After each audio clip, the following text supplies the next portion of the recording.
समस्या किसानों की सबसे जटिल समस्या हो गया है।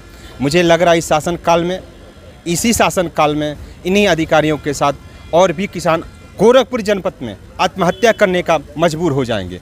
एक तरफ किसानों के लिए जहां सरकार किसान सम्मान निधि और कई सारे लाभ दे रही है, वहीं दूसरी तरफ किसान कई तरीके के समस्याओं से जूझ रहा है और वो भी समस्याएं बड़ी जेन्युइन और बड़ी बुनियादी हैं।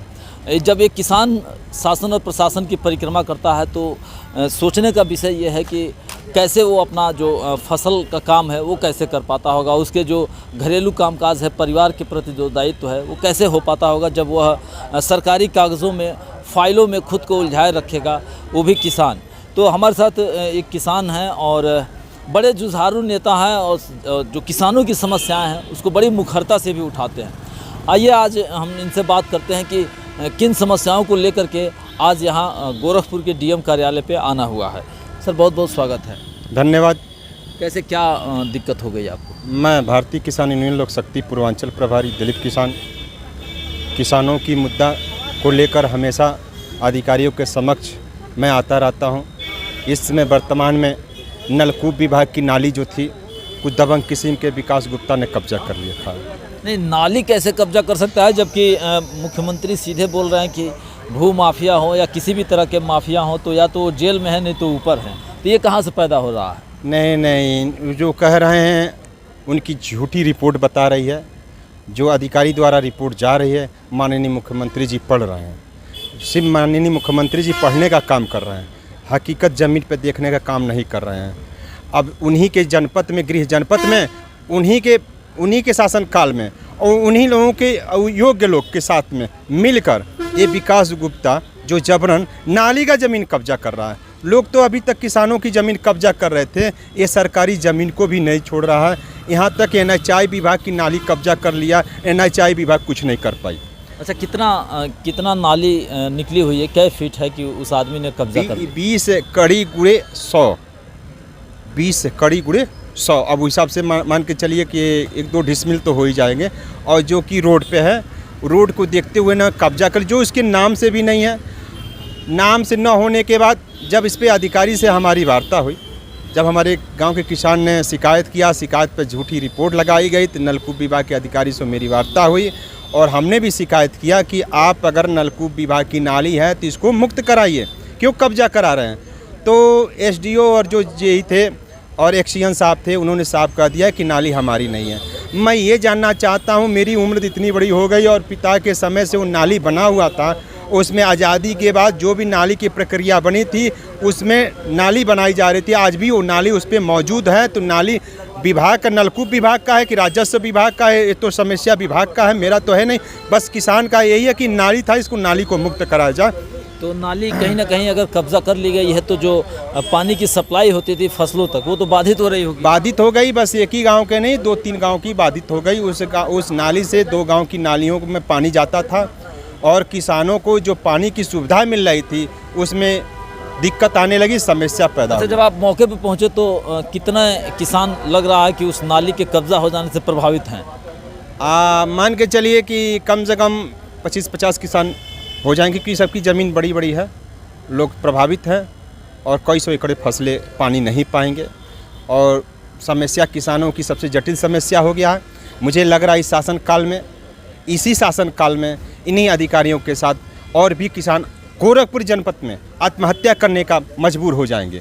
इनकी रणनीति, इनकी नीति और सरकार की और अधिकारी की सोच जो है पूरी तरह विफल है। ये किसानों के हित के लिए नहीं है, अनहित के लिए है। कहीं न कहीं किसानों के साथ छल किया जा रहा, या सरकार कर रही हो या तो अधिकारी कर रहे होंगे। तो अभी अगर देखा जाए तो कब से इस समस्या को लेकर के आप विभिन्न सरकारी कार्यालयों के चक्कर काट रहे हैं? ये अभी 2-3 महीने से 3 महीना हो गया उसको कब्जा किए हुए। तो मान के चलिए जन सुनवाई जो पोर्टल पर चलता है और जो 1076 पे कॉलिंग होता है, उसकी प्रक्रिया में 15-20 दिन लग जाता है। और उसके बाद हमने अधिकारियों से बात कर ली। जब थक गए तो मुझे डीएम ऑफिस आना पड़ा और मुझे खुशी हुई, डीएम साहब से मुलाकात हुई और अपनी बात को हमने रखा। बांस गांव के बहुत ही चर्चित विधायक माने जाते हैं और दोबारा सांसद भी उन्हीं के भाई को मिली हुई है। तो कभी मिले नहीं क्या विधायक जी से? आप चूँकि किसान नेता हैं और किसानों की मुखरता से समस्याओं को रखते हैं, तो कैसे मुलाकात नहीं हो रही है? अब माननीय विधायक जी, सांसद जी को मैं भली भांति जानता हूँ, आज से नहीं बचपन से जानता हूँ। हकीकत में ज़मीनी स्तर पे वो किसी से मिलना ही नहीं चाहते। नहीं उनकी जनता का पूरा प्यार दुलार नहीं पा रहा है, चाहते, दुलार नहीं पा रहे हैं, वो दुलार नहीं है। कहाँ से जीत रहे हैं? वो तब? साहब कहते हैं हमको वोट आप हमको नहीं दिए हैं, आप योगी मोदी को वोट दिए हैं, उनसे काम करिए, हमसे काम मत करिए। आप देख सकते हैं कि जिस प्रदेश में विकास का दावा किया जा रहा है, अमृतकाल का दावा किया जा रहा है, उस सरकार का एक विधायक यह बोलता है कि आपने योगी मोदी को वोट दिया है, हमको नहीं दिए हैं। आप हमको, विधायक जी सांसद जी दोनों लोग बोलते हैं आप हमको वोट नहीं दिए हैं, आप योगी और मोदी को वोट देते हैं, उनकी सरकार बनाए, हमारी सरकार नहीं बनाए, हम सिर्फ मंत्री बनेंगे। और उन्हीं के कुछ सह भी है उनका, मैं ये भी कहना चाहता हूँ। तो जब मुझे विधायक से भय नहीं है, जब विधायक ही मिल जाएगा और स्थानीय संरक्षण मिलने लगेगा उस जिसको आप भूमाफिया बता रहे हैं, तो आम जनता तो कराहती रहेगी, करा रही है। आप हकीकत जब गांव में पता करने जाएंगे तो लोग खुल के तो सामने मेरे जैसे नहीं आएंगे, क्योंकि हम लोग तो हमेशा सर पे कफन बांध के ही चलते हैं। सुबह निकलते हैं तो ये नहीं होता कि शाम को हम जिंदा जाएंगे या मुर्दा जाएंगे। और घर वाले भी मुझे पूछेंगे नहीं पूछेंगे इसकी चिंता नहीं करते हैं, क्योंकि एक जो बॉडी के अंदर ब्लड है समाज सेवा करने के लिए दौड़ती रहती कीड़े हैं। और हकीकत आज मैं जो पीड़ा से झेल रहा हूँ शायद विधायक जी नहीं झेलते होंगे, सांसद जी नहीं झेलते, उनको एसी में रहने की आदत है, किसान के बीच में थोड़ी रहने की आदत है।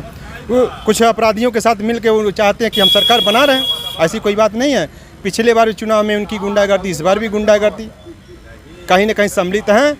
और ये विधायक और सांसद नहीं बदले गए तो भाजपा सरकार इसी तरह किसानों पर अत्याचार करती रहेगी और झूठी रिपोर्ट मुख्यमंत्री और प्रधानमंत्री तक पहुंचता रहेगा कि हमारे यहाँ किसान जो हैं बिल्कुल खुशहाल हैं, सब कुछ पा रहे हैं। क्योंकि ये पा रहे हैं, विधायक जी पा रहे हैं, सांसद जब इनकी निधि रुकेगी, इनका बजट रुकेगा, तब पता चलेगा कि जनता कुछ नहीं पाती है।